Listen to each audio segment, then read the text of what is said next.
2025년 미스바 기도대성회 오늘 2025년 4월 8일 2시 집회를 시작하도록 하겠습니다. 우리 다 같이 기도하겠습니다. 살아계신 아버지 하나님 감사드립니다. 오늘도 저희들에게 이 귀한 시간을 허락하여 주셔서 하나님의 말씀을 듣게 하시고 또 하나님을 향하여 아버지 하나님 예배로 나아갈 수 있도록 은혜를 베풀어 주심을 감사를 드립니다. 하나님, 오늘 이 시간이 아버지 하나님 앞에 은혜를 입은 시간이 되게 하여 주옵소서. 하나님께서 함께하여 주옵시고 아버지 절망과 슬픔과 고통과 탄식 속에 있는 이 나라 이 땅과 이 세상을 향한 하나님의 소망의 메시지가 아버지 들려질 수 있도록 주의 성령께서 역사하여 주옵소서. 오직 하나님 홀로 영광 받으시기를 원하오며 예수 그리스도의 이름으로 기도드립니다. 아멘. 오늘 주시는 하나님의 말씀 보시겠습니다. 창세기 35장 1절로 7절의 말씀 제가 봉독해 올리겠습니다. 하나님이 야곱에게 이르시되 일어나 베델로 올라가서 거기에 거주하며 내가 내 형 에서의 낯을 피하여 도망하던 때에 내게 나타났던 하나님께 거기서 제단을 쌓으라 하신지라. 야곱이 이에 자기 집안 사람과 자기와 함께한 모든 자에게 이르되 너희 중에 있는 이방 신상들을 버리고 자신을 정결하게 하고 너희들의 의복을 바꾸어 입으라. 우리가 일어나 베델로 올라가자. 내 환난 날에 내게 응답하시며 내가 가는 길에서 나와 함께 하신 하나님께 내가 거기서 제단을 쌓으려 하노라 하매 그들이 자기 손에 있는 모든 이방 신상들과 자기 귀에 있는 귀고리들을 야곱에게 주는지라. 야곱이 그것들을 세겜 근처 상수리 나무 아래에 묻고 그들이 떠났으나 하나님이 그 사명 고울들로 크게 두려워하게 하셨으므로 야곱의 아들들을 추격하는 자가 없었더라. 야곱과 그와 함께한 모든 사람이 가나안 땅 루스 곧 베델에 이르고 그가 거기서 제단을 쌓고 그곳을 엘 베델이라고 불렀으니 이는 그의 형의 낯을 피할 때에 하나님이 거기서 그에게 나타나셨음이더라. 아멘. 오늘은 봉독해 올린 말씀을 통해서 다시 임재 가운데로 라는 제목으로 은혜를 나누도록 하겠습니다. 성도 여러분, 우리 사람은 항상 하나님의 임재 가운데 있어야 합니다. 하나님의 임재 가운데 거하며 하나님의 거룩하신 뜻을 따라 살면서 하나님의 영광을 나타내야 하는 것입니다. 이것이 하나님께서 사람을 지으신 사람을 향하신 창조의 섭리입니다. 종교개혁자들은 이 하나님의 임재 가운데 살아가는 것을 무엇이라고 얘기했냐면 코람데오라고 얘기를 했습니다. 하나님 앞에서. 그렇습니다. 하나님의 창조 섭리인 하나님의 임재 안에서 살아갈 때 사람은 가장 최적의 상태로 샬롬의 삶을 살아갈 수가 있게 되는 것입니다. 아멘. 이 창조의 섭리에서 벗어난 삶은 그야말로 고통과 탄식의 삶을 살 수밖에 없는 것입니다. 이와 같이 하나님의 임재 가운데로 나가야 살 수 있는 우리 인간들이 하나님의 임재 가운데로 나가는 일에 가장 결정적인 장애물을 갖고 살고 있습니다. 그것이 뭐냐면 죄입니다. 이 죄는 하나님의 뜻과 다른 생각을 갖고 사는 것입니다. 죄는 항상 하나님의 뜻과는 다르게 생각하며 하나님의 말씀을 거역하게 합니다. 하나님께서 아담과 맺은 이 행위 언약은 바로 그러한 사실을 잘 나타내주고 있습니다. 하나님께서는 아담에게 생육하고 번성하며 땅에 충만한 복을 주셨고 땅을 정복하고 다스리는 복을 주셨습니다. 권세를 주신 것입니다.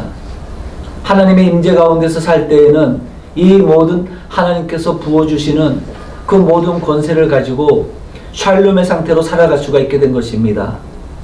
그런데 그 뜻이 뭐냐면 그 아담을 통해서 하나님께서는 이 피조 세계 가운데 하나님께서 영광을 나타내시기를 원했고 하나님께서 영광을 받으시기를 원했던 겁니다.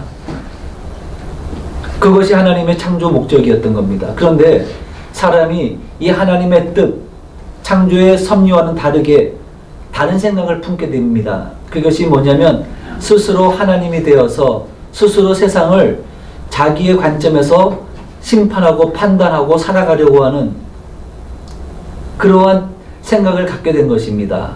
그러므로 말미암아 이 아담과 하와는 이 옛 뱀으로 불리는 사단의 유혹에 걸려서 넘어지게 되죠.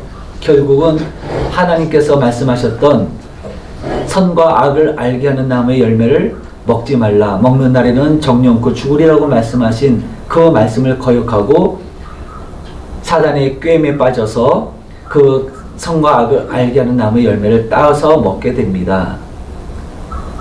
거역을 하게 된 거죠. 그럼 결국 무슨 얘기냐면은 하나님의 말씀과는 다른 생각을 가지고 다르게 행동했던 겁니다. 그것이 죄였던 거죠. 그리고 죄를 짓고 나서 이 아담과 하와가 본인 행동이 뭐였습니까? 하나님의 임재를 두려워했습니다. 거부했습니다. 하나님께서 바람이 불매 하나님께서 거니시는 그 하나님의 임재를 이 아담과 하와는 두려워하면서 숲을 사이에 숨게 되지요.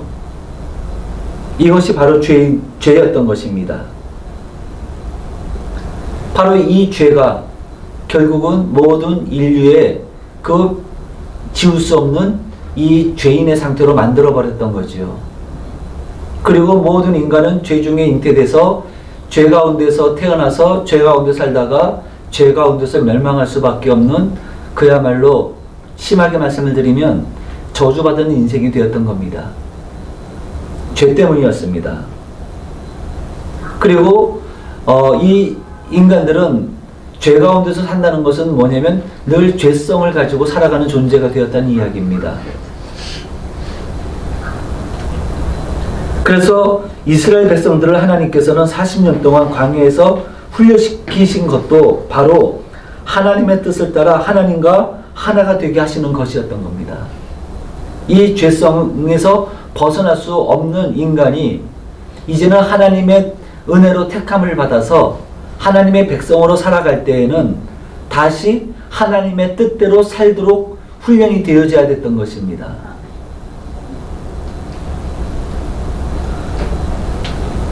그것을 단적으로 보여준 예가 바로 이스라엘의 애굽에서의 종살이와 광야의 40년의 여정이었던 겁니다. 이 하나님께서 은혜로 이스라엘 백성들을 애굽에서 구원하여 내시고 광야의 40년의 여정을 통해서 하나님께서 훈련하시고자 했던 것, 그것은 뭐냐면 이 죄의 습성을 버리고 하나님의 말씀대로 살아가는 것을 훈련하시기 위함이었던 겁니다. 하나님께서 택하신 자로 하나님께서 창조하신 그 모습을 회복하고 살아가는 것, 그것이 성경적 의미로 뭐라고 말씀하냐면 자유인이다 라고 말씀하시는 겁니다. 이 세상에 속한 그 어느 것에도 매이지 않고 오직 나를 만드신 하나님의 뜻대로만 살아가는 사람들, 그 사람들에게 주어진 것이 무엇입니까? 생육하고 번성해서 땅을 정복하고 다스리는 그러한 권세를 하나님께 주신 것입니다. 즉 자유인이었던 것입니다. 그 훈련을 시키시기 위해서 하나님께서 40년의 광야 생활을 통해서 이스라엘 백성들을 단련시키셨던 것입니다. 예를 들면 이런 거죠. 이스라엘 백성들이 광야를 갈 때에 항상 함께 하셨던 것이 무엇입니까? 하나님의 불기둥과 구름기둥이었습니다. 하나님께서는 이 이스라엘 백성들이 이 광야의 길을 걸어갈 때에 밤에는 추위로 낮에는 더위로 고통스러워할 것을 아시고 밤에는 불기둥이 되어서 그들을 보호하시고 낮에는 구름기둥으로 그 백성들을 보호하셨던 겁니다. 뿐만 아니라 불기둥과 구름기둥이 하나님의 임재의 상징으로서 그 이스라엘 백성들을 이끌어 가셨던 것입니다. 하나님께서 약속하셨던 약속의 땅, 젖과 꿀이 흐르는 땅, 가나안 땅으로 그렇게 이스라엘 백성들을 이끌어 가셨던 거죠. 근데 그 과정에서 참으로 재미난 것은 이 구름 기둥이 머물러 있을 때는 이스라엘도 머물러 있어야 되는 것이었고, 머물러 있으면서 그냥 머물러 있는 것이 아니라 하나님께서 말씀하신 이 성막을 세우고, 그리고 그곳에 그 성막을 중심으로 모여서 이 구름 기둥이 움직일 때까지 거기 머물러 있어야 됐던 것입니다. 그리고 이 구름 기둥이 또 움직이기 시작하면 그 성막을 거두고 그 이스라엘 백성들이 쳤던 장막들을 거두고 다시 앞을 향해서 약속의 땅을 향해서 나아가야 됐던 것이었습니다. 그런데 여러분, 제가 저쪽 오산 쪽에 광운기도원에 설치된 성막 모형을 한번 찾아가 봤습니다. 갔더니 그 성막을 치는 그 겉 무게만도 60톤이 넘는다고 합니다. 어마어마한 무게인 거죠. 근데 한번 생각을 해 보십시오. 지금 같으면 많은 사람들이 그 60톤이 되는 그 무게, 그 텐트를 거두고 또는 그것을 세울 때에 여러 가지 장비들이 있었을 것입니다. 최근에 같으면은, 현대 같으면은 그 장비들을 이용해서 그걸 세우고 거두고 하겠지만 그 당시에는 아무것도 없었습니다. 오직 사람의 노동력밖에 없었겠죠. 그랬으니 그 장막만 60톤인데 그 안에 있는 그 성물들은 오죽했겠습니까? 그 많은 것들을 설치하고 거두는 일은 보통 일이 아니었다는 겁니다. 그럼에도 불구하고 하나님께서는 그 번거롭고 그 힘든 일들을 계속 반복하셨던 겁니다. 하나님께서는 멈추어 계실 때는 이스라엘 백성들로 멈추고 그 성막을 지어야 됐고, 하나님께서 나아가실 때는 그 힘들게 세워놓은 그 성막을 거두고 또 움직여야 됐던 겁니다. 이게 보통 일이 아니었습니다. 이것은 오직 하나님 앞에 올인하지 않으면, 하나님의 인도하심을 받겠다는 것으로 하나님이 전부가 아니면 할 수 없는 행위였습니다. 하나님은 그렇게 훈련을 시키셨던 것입니다. 그런데 이와 같이 우리는 하나님의 말씀대로, 하나님의 뜻대로 함께 움직여야 되는데, 우리는 안타깝게도 하나님의 임재 가운데 하나님의 말씀대로 사는 것을 거부하고 있습니다. 하나님의 뜻이 아니라 내 생각대로 살기를 원하는 것입니다. 나아가야 될 때 나아가고 멈추어 있어야 될 때 멈추어 있어야 되는데 우리들은 그렇게 하지 않습니다. 전진해야 될 때 나아가지 않고 머물러 있고, 머물러 있어야 될 때 앞으로 나아가겠다고 고집하는 것이 우리의 죄인된 우리의 생각이었던 것입니다. 그러다 보니까 삶에 문제가 생기고 또 그 문제 앞에 또 위기를 만나게 되다 보니 우리들은 어떻게 합니까? 이것을 인간적인 방법으로 풀어가려고 하며 결국은 그 인간적인 방법에도 한계가 있다 보니 한계에 부딪혀서 결국은 낙심하고 절망하게 되는 것입니다. 사람의 힘으로 풀 수 있었던 것이 아니었습니다. 왜 이런 일이 일어나게 되죠? 하나님의 말씀에 불순종하고 하나님의 뜻대로 살지 못하는 인간의 죄성 때문에 결국은 스스로가 이와 같이 죄의 올무에 걸려 넘어진 것입니다.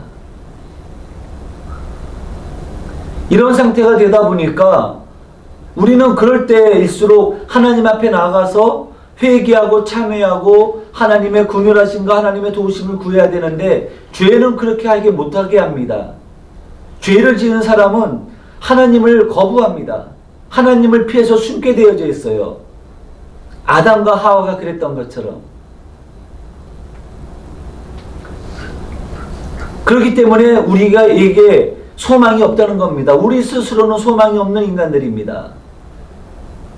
그럼에도 불구하고 하나님을 거역하는 죄인에게도 기회를 주시고 하나님 앞으로 나오게 하시는 것인데, 하나님께서 하나님 앞에 나오게 하시는데 이것이 하나님의 은혜였던 것입니다. 할렐루야.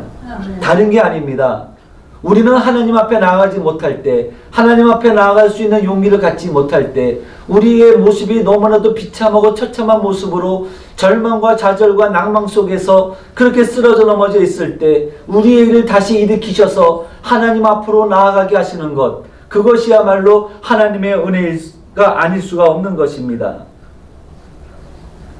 이것이 바로 우리의 모든 모습들인 것입니다. 오늘 이 창세기 35장에 나타난 야곱의 모습은 어떤 모습이냐?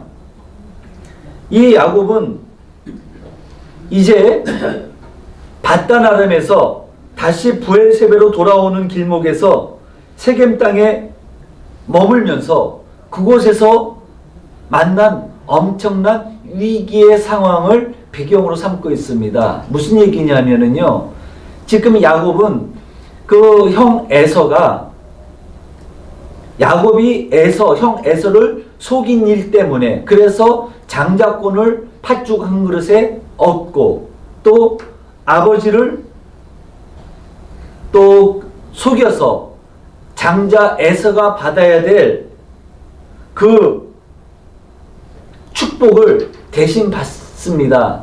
그 일 때문에 에서가 일을 갈게 되면서 아버지가 돌아가실 때가 얼마 남지 아니하였으니 아버지가 돌아가시면 내가 저놈을 반드시 죽이겠다고 아주 이를 갈고 있었던 상황이었습니다. 그러다 보니까 그 이야기를 그 모친 리브가가 듣게 된 것이었죠. 그러다 보니까는, 자 보십시오, 리브가가 어떤 생각을 했겠습니까? 에서가 야곱을 죽이면 야곱도 잃고 에서는 살인자가 되어서 결코 온전하게 살아갈 수가 없게 됨으로 말미암아 두 아들을 다 잃어버리게 되는 상황이었습니다. 그러다 보니까 이 리브가가 꾀를 냅니다. 어떻게 꾀를 내느냐? 야곱에게 이렇게 얘기합니다. 내 오라버니가 지금 밧단 아래에 살고 있으니 잠시 그곳에 피해 있어라. 그리고 상황이 진정되면 내가 너에게 전가를 보낼 테니 내 형 에서가 노가 풀릴 때가 되면 내가 너에게 전가를 보낼 테니 그때 돌아오면 되지 않겠느냐.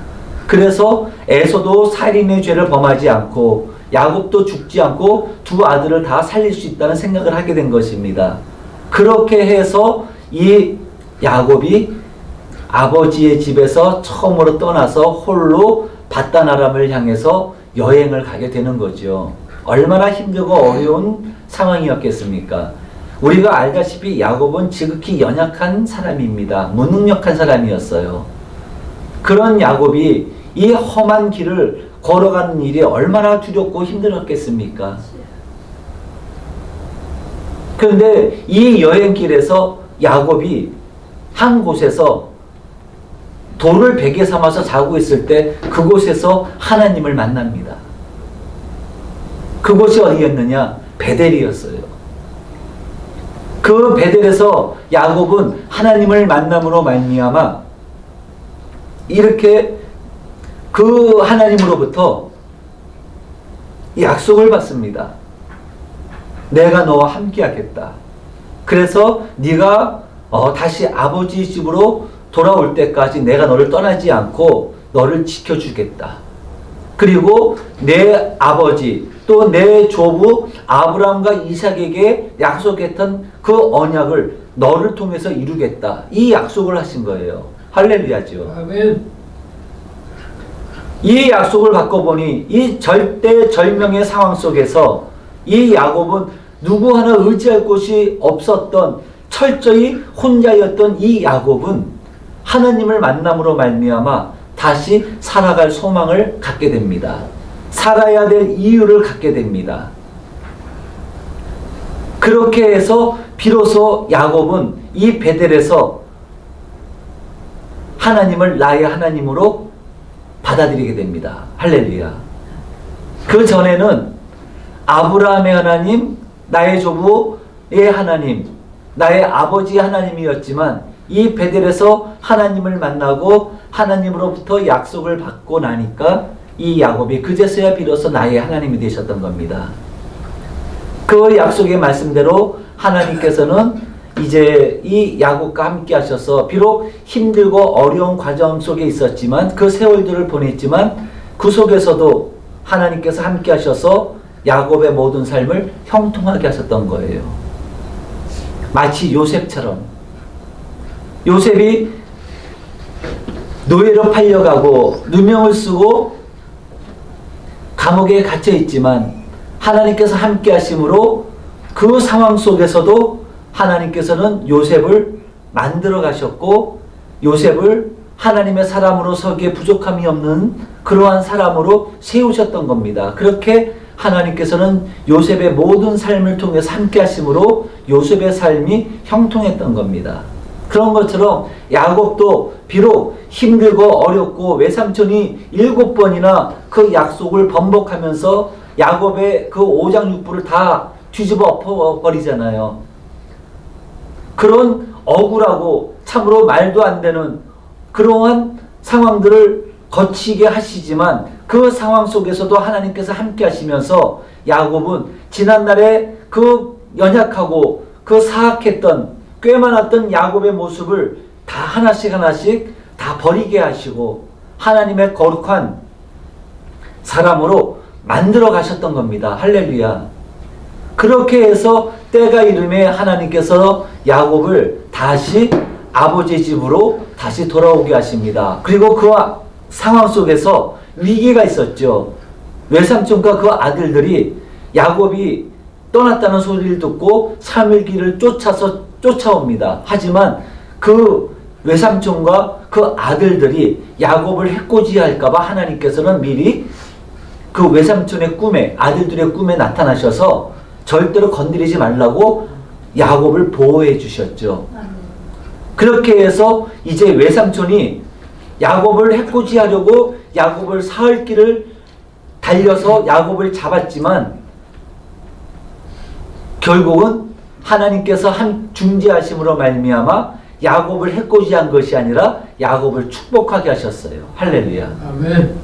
그리고 이 야곱은 이제 다시 아버지 집을 향하게 됐는데 이제 마지막 하나 인생의 가장 절대적인 숙제가 하나 남아 있었습니다. 그것은 뭐냐면 에서와의 관계였어요.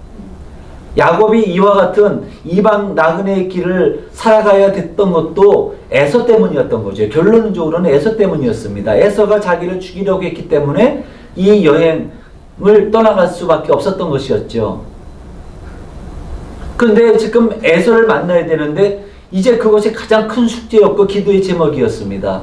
그리고 결국은 야복강에서 모든 그 식솔들을 다 먼저 보내고 셋대로 나누어서 보내고 거기서 밤새도록 기도하면서 천사와 씨름을 하게 되는 장면이 나오게 되는 겁니다. 그리고 거기서 천사로부터 축복을 받게 돼요. 결국은 뭡니까? 기도를 통해서 하나님으로부터 축복을 받게 되는 겁니다. 복을 받게 되는 거죠.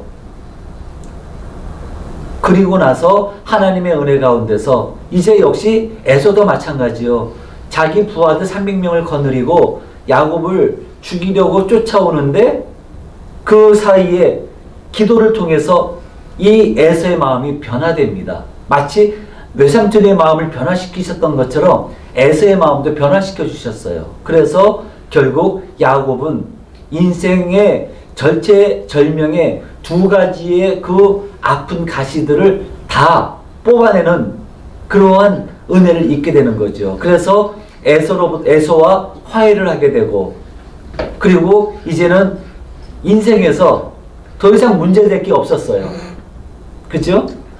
이미 자기의 가정을 이루었고 많은 재산을 형성했고 그리고 그렇게 소원하던 아버지의 땅으로 돌아오게 된 것입니다. 야곱에게는 더 이상 남아있는 문제가 남아있질 않았어요. 그러다 보니까 뭐가 생겼어요? 문제가 생겼어요. 어떤 문제가 생겼냐? 영적인 문제가 생겼어요. 하나님과의 관계에 문제가 생겨버렸어요. 지금까지는 사랑과의 관계 속에서 문제가 있었다면 이제 그 문제가 사랑과의 관계에서 문제가 해결되고 나니까 정작 중요한 하나님과의 문제가 생겨버린 겁니다. 그게 뭡니까? 하나님 앞에 하나님의 뜻대로 끝까지 불의 세배로 나아가서 약속의 땅으로 나아가서 그곳에서 하나님을 예비하고 하나님의 뜻이 무엇인지를 깨닫고 하나님의 뜻대로 쓰임받아야 되는 이 야곱이 세겜 땅에 머물러 있으면서 안주하고 말았던 겁니다. 마치 이스라엘 백성들이 그 고단한 여행길에서 엘람을 만나잖아요. 엘림을 만나서 그곳이 너무나도 좋았잖아요. 물도 많고 종려주가 있고 나무가 있고 그늘이 있고 너무나도 좋았어요. 그곳에서 떠나고 싶지가 않았어요. 여러분 또 있습니다. 베드로가 뭐라고 그래요? 예수님과 함께 변화산상에 올라서 기도할 때에 예수님이 변화되시잖아요. 그러니까는 그 속에서 엘리야와 모세와 대화하시는 예수님의 모습을 보게 되는 겁니다. 그러니까는 뭐라 그럽니까? 내가 이곳에 초막 셋을 짓겠다고 얘기하지 않습니까? 할 일만은 세상으로 나가지 않겠다는 거예요. 여기에 머물러 있겠다는 겁니다. 이곳이 좋사오니. 지금 야곱의 그런 심정이었던 겁니다. 이제는 모든 문제가 다 해결됐고 이곳이 너무나도 평안한 거예요. 그러다 보니까 더 이상 문제의식을 갖지를 않습니다. 하나님의 뜻이 무엇인지를 더 이상 생각하지 않습니다. 지금까지 내가 힘들게 살아왔으니 이제는 좀 쉬어야 되겠다. 오직 이 생각뿐이었습니다. 그래서 세겜 땅에 머물러 있으면서 하나님 앞에 제단을 쌓는 일도 소홀하게 되고 깨어있는 삶도 너무나도 피곤했던 거예요. 쉬고 싶었던 겁니다. 안 했습니다. 아무것도 안 했어요. 그러다 보니 어떤 일이 벌어졌어요? 영적으로 잠들다 보니까 결국은 딸 디나가 자꾸만 세겜 땅 도시 문명으로 나갑니다. 이방 문화 속으로 들어가면서 그것의 화려함에 미혹되어져서 결국은 자꾸만 세겜 땅을 들락달락하다가 결국은 사단이 나고 말았죠. 세겜 추장의 딸 그 아들에게 강간을 당하면서 문제가 생겨버렸어요. 그 일 때문에 한 배에서 난 그 디나의 오라비 2명이죠. 레위와 유다인가요? 두 사람이 결국은 어떻게 합니까? 세겜 사람들에게 거짓말을 해가지고 할례를 받게 해요. 할례를 받게 되면 남자들이 일주일 동안을 거의 움직이질 못합니다. 그 고통 속에서 아물 때까지는 못 움직여요. 전투력을 상실하는 일입니다.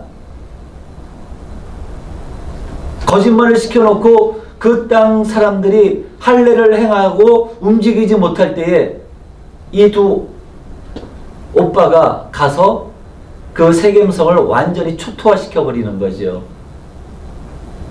그 일을 행했던 겁니다. 이렇게 해서 전부 다 죽이고 약탈하고 불태워버리니까 지금 야곱이 그 소식을 듣고 진짜 큰일이 난 거예요. 왜냐하면 가나안 땅이 어떤 땅입니까, 여러분? 가나안 7족속이 사는 땅입니다. 힘이 센 사람들이 사는 땅입니다. 근데 나그네로 들어온 조그만 한 가정이 그 땅에 머물러 있다 보니 어떻습니까? 그 땅에 머물러 있으면서 세겜성을 공격을 해버렸으니 어떻겠습니까? 이제 큰일 난 거예요. 여러분 항상 그런 것처럼 가진 것이 없을 때는 미련이 없어요. 근데 가진 것이 많고 지켜야 될 것이 많으면 항상 더 두려운 법입니다. 야곱은 처음에 떠날 때는 자기 혼자뿐이었어요. 죽어도 자기 혼자만 죽으면 됐어요. 그런데 지금은 어떻습니까? 자기가 거느려야 될 처자식이 있습니다. 70명이나 돼요. 바로 이러한 상황 속에 있으면서 많은 재산들이 있지요. 그러니까 야곱이 큰일 났다. 이거 어떻게 하면 좋겠냐. 이것이 바로 오늘 본문의 말씀의 배경인 것입니다. 바로 그때 낙심하고 있을 때 우리는 다 죽게 되었다 이제. 어떻게 할 수 없을 때에 그때 바로 하나님께서 다시 야곱에게 찾아오시는 장면입니다. 여기서 우리가 정리해보면 이겁니다. 야곱은 하나님의 뜻보다는 자기 생각대로 세겜 땅에 머물러 있으면서 안주했던 겁니다. 현실에 안주했던 거예요. 하나님의 뜻보다는 자기의 안위, 육신의 안락함을 더 앞세웠던 것입니다. 바로 이때에 하나님께서 야곱에게 다시 찾아오셔서 하신 말씀이 뭐죠? 35장 1절의 말씀이 바로 그 말씀이에요. 하나님이 야곱에게 이르시되 일어나 베델로 올라가서 거기 거주하며 내가 내 형 에서의 낯을 피하여 도망하던 때에 내게 나타났던 하나님께 거기서 제단을 쌓으라 하신지라. 아멘. 자, 여기서 하나님께서 야곱에게 요구하시는 것은 두 가지입니다. 다시 베델로 올라가라는 곳이에요. 베델이 어떤 곳입니까? 야곱이 하나님을 만났던 곳입니다. 그 얘기는 뭡니까? 개인적으로 하나님의 임재를 경험했던 곳이 바로 베델이었습니다. 근데 지금 야곱은 어느 곳에 있어요? 하나님의 임재가 아니라 자기가 좋아하는 곳에 자기가 원하는 모습으로 살고 있는 것이었습니다. 그러므로 하나님께서 하신 말씀이 뭡니까? 다시 베델로 올라가라는 겁니다. 그 얘기는 하나님의 임재 가운데로 다시 나오라는 것입니다. 두 번째입니다. 그곳에서 뭘 하라고 그랬어요? 제단을 쌓으라는 것입니다.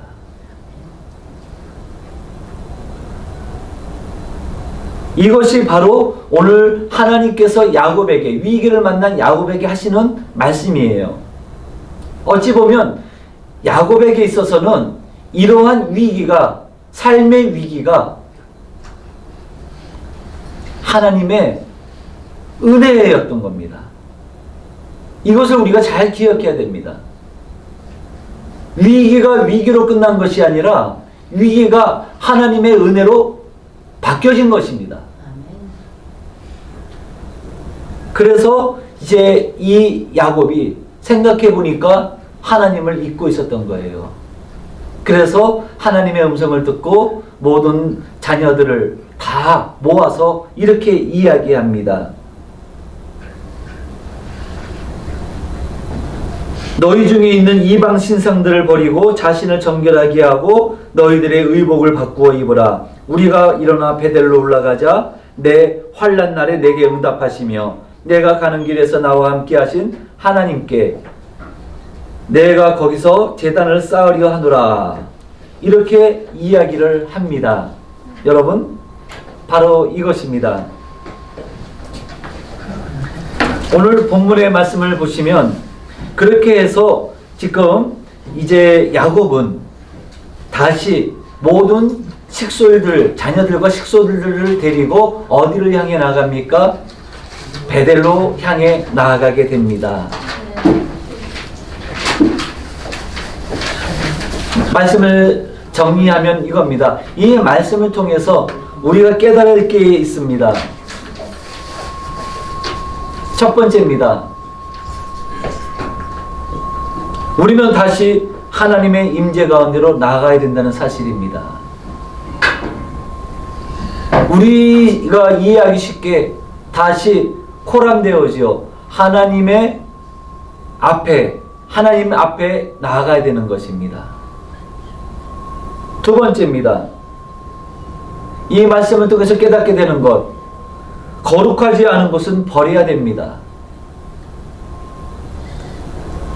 굉장히 중요한 얘기입니다. 우리가 아무리 하나님의 임재 가운데로 나아가고 싶어도 하나님께서 기뻐하지 않는 그러한 더러운 것들을 품고 있으면 하나님의 임재 앞에 나아갈 수가 없습니다.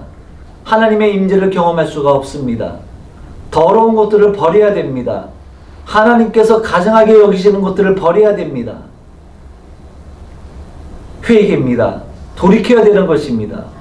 버려야 되는 것입니다. 마지막으로 세 번째입니다. 그러면 하나님의 임재 가운데로 나아갈 때 우리가 해야 될 일이 무엇입니까? 하나님 앞에 제단을 쌓는 일입니다. 하나님을 예배하는 일입니다. 하나님의 구원의 목적은 성경에서 분명히 말씀하십니다. 나를 경배하게 하시려고, 하나님을 예배하게 하시려고 하나님께서는 사람을 구원하신 것입니다.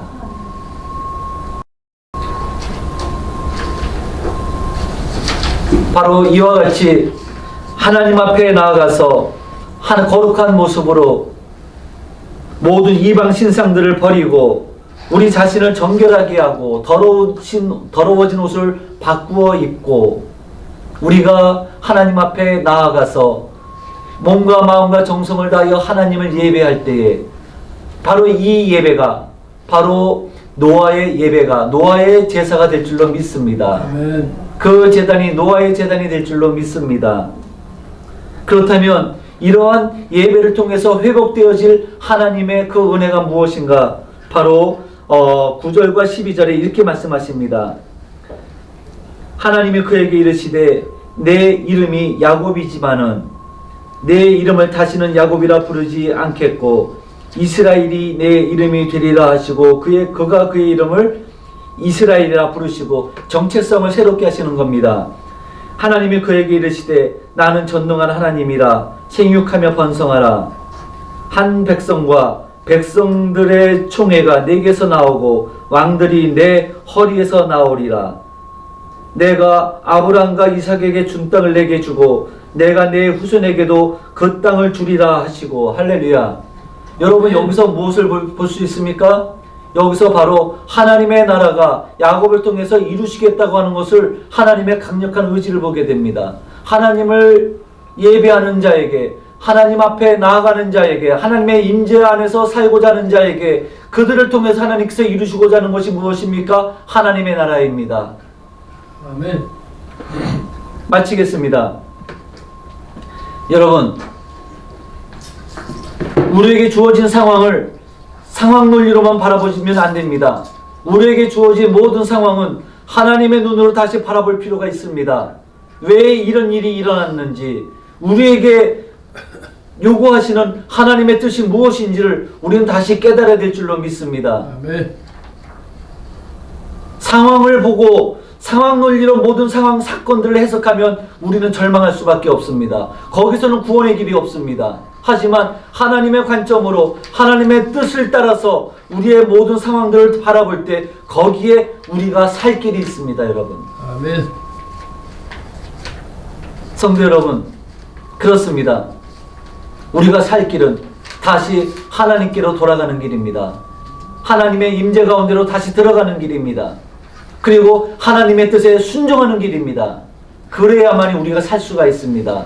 겸손히 나서지 말고 앞서지 말고 하나님의 인도하심을 받고 하나님의 말씀에 순종하며 나아갈 때에 내 생각을 내려놓고 하나님의 뜻을 따라 나아갈 때에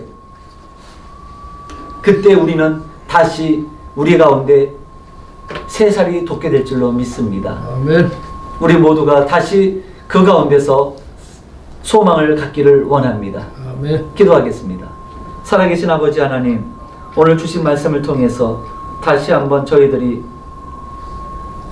자신들을 돌아보면서 과연 우리가 하나님만 소망하며 살았는지, 하나님 앞에서 살아왔는지, 하나님의 말씀에 순종하는 삶이었는지를 돌아보게 하시고, 아버지, 그러므로 말미암아 다시 아버지 하나님 말씀 가운데 저희들이 하나님을 떠난 저희들이 다시 하나님께로 돌아가는 저희들이 되게 하시고, 다시 하나님의 인도하심과 하나님의 구원하심을 받는 저희들이 되게 하여 주시옵소서.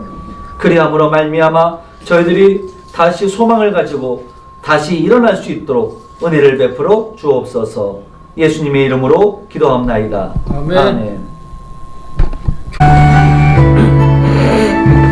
홍 목사님?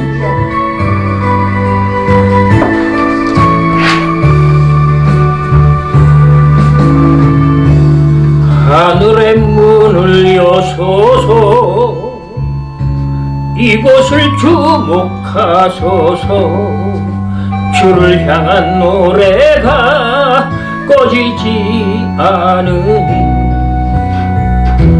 하늘을 열고 보소서 이곳에 임재하소서 주님을 기다립니다. 기도의 향기가 하늘에 닿으니 주여 임재하여 주소서. 이곳에 오셔서 이곳에 앉으소서. 이곳에서 드리는 예배를 받으소서. 주님의 이름만이 오직 주의 이름만 이곳에 있습니다. 이곳에 오셔서 이곳에 앉으소서. 이곳에서 드리는 예배를 받으소서. 주님의 이름만이 오직 주의 이름만 이곳에 있습니다. 아멘. 아멘.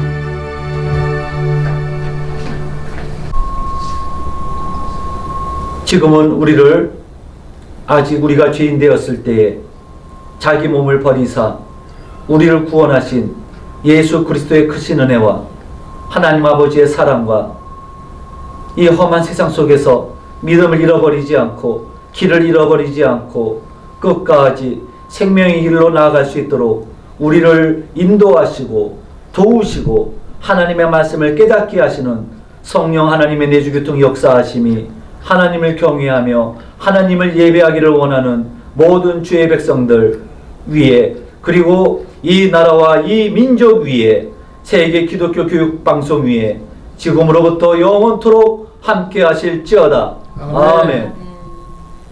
할렐루야. 아유.